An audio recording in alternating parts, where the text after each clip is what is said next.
So how well do you know your cosine function? Let g of x equal the absolute value of cosine x plus 3/2.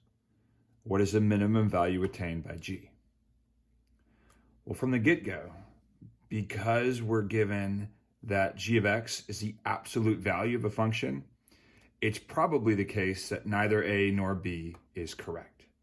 But let's have a look at the graph of cosine of x plus 3/2 in order to be sure. So here is our cosine parent function. These are our critical x values, counting by pi halves as we go across the domain. And these are the critical y values across the range. For the cosine parent function, the wave of the function is always contained between y equals 1 and y equals negative 1.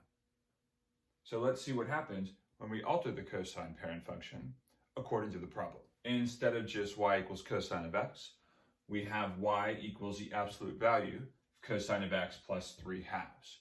We'll get to this absolute value in just a minute. The first thing we want to do is look and see what adding 3/2 to the cosine x function is going to do. What's happened is that our entire cosine function has been shifted up by 3/2. The critical values for the x haven't changed at all because we weren't adding anything inside the argument of the function. We weren't adding anything to our input.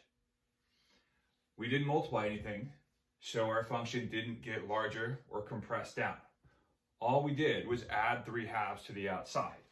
So that takes our lower boundary, which was y equals negative 1, and shifts it up 3/2 units, and it takes the upper boundary, which was y equals positive 1, and shifts that up 3/2 units, which is to say that the lower boundary, the minimum value of our cosine function, is now 1/2, while the maximum value is 5/2. And if we add that absolute value back in, well, what does the absolute value function do?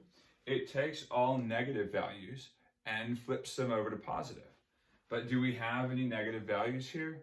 No, we don't. So it's almost like the absolute value didn't even matter in this problem. So we were right to rule out A and B, and the correct answer is D.